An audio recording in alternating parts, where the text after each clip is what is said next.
और Zelensky Ukraine में चुनाव कराने के लिए तैयार हो गए हैं, लेकिन क्या यूक्रेन की जनता भी चुनाव के लिए तैयार है? यूक्रेन के लोग ज़ेलेंस्की और चुनाव को लेकर क्या सोचते हैं, इसको लेकर यूक्रेन में कई सर्वे हो चुके हैं। नतीजे हैरान करने वाले हैं। कुछ लोग मानते हैं कि ज़ेलेंस्की का चुनाव के लिए राजी होना बस एक ड्रामा है। राष्ट्रपति पद पर वही बने रहेंगे और ऐसा इसलिए होगा क्योंकि ज़ेलेंस्की चुनावों में धांधली कर सकते हैं।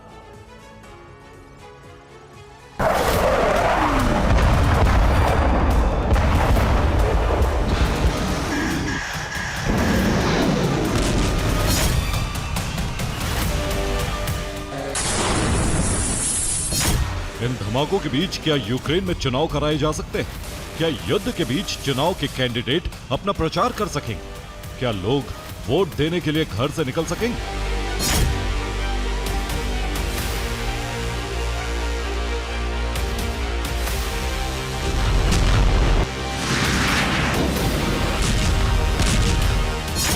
ज़ेलेंस्की ने इसका रास्ता निकाला है और ऑनलाइन वोटिंग के जरिए चुनाव कराने का प्रस्ताव दिया।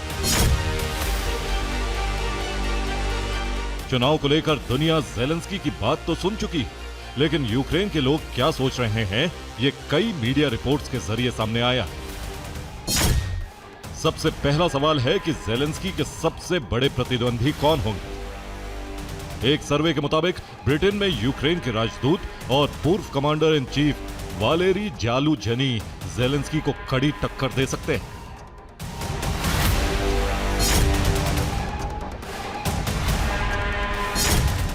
पूर्व कमांडर इन चीफ वालेरी जालुजनी का नाम चर्चा में कई बार आ चुका है।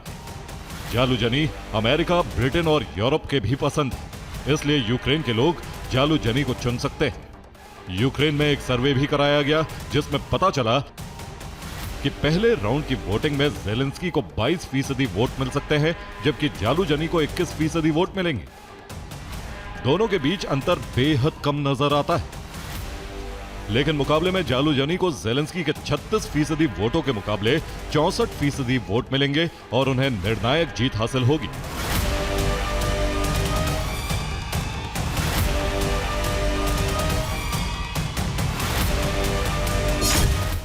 हालांकि बहुत से लोग अभी वोटिंग के बारे में फैसला नहीं कर सके।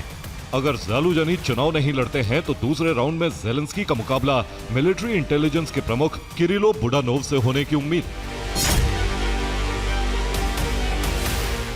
उस स्थिति में बुडानोव 56% वोटों के साथ ज़ेलेंस्की को हरा देंगे, जबकि ज़ेलेंस्की को 44% वोट मिलेंगे।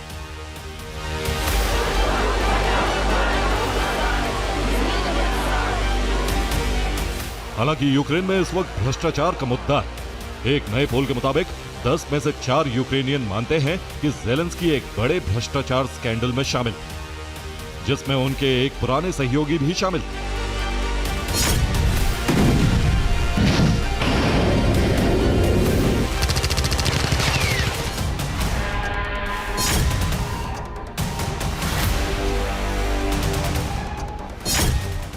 ज़ेलेंस्की प्रशासन और यूक्रेनी नेता पिछले महीने भ्रष्टाचार विरोधी अधिकारियों द्वारा एक केस खोले जाने के बाद से कड़ी जांच के दायरे में आ गए।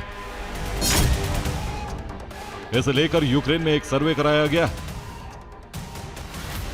सवाल था कि क्या ज़ेलेंस्की भ्रष्टाचार में शामिल हैं?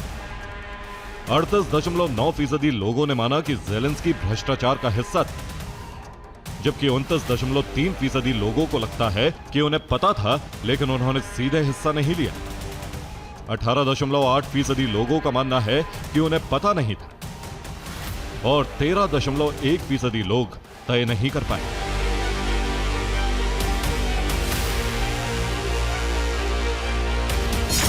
यह पोल 12 से 18 दिसंबर के बीच किया गया था और इसमें 2000 लोगों का सर्वे किया गया था।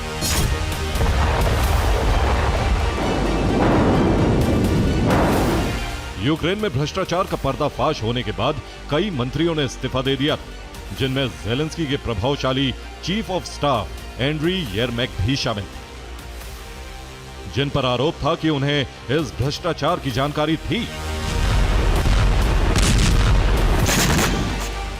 लोगों को डर है कि चुनाव में भी धांधली होगी और ज़ेलेंस्की चुनाव जीत जाएंगे। ऑनलाइन वोटिंग कराने से यह धांधली और आसान हो जाएगी।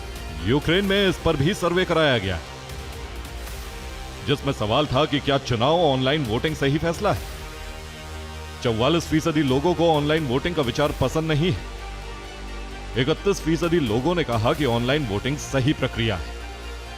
25% लोगों ने कोई राय नहीं दी। इन तमाम सर्वे से पता चलता है कि ज़ेलेंस्की के लिए चुनाव में जीत इतनी आसान नहीं रहने वाली। Bureau report, TV9 Bharatvarsh.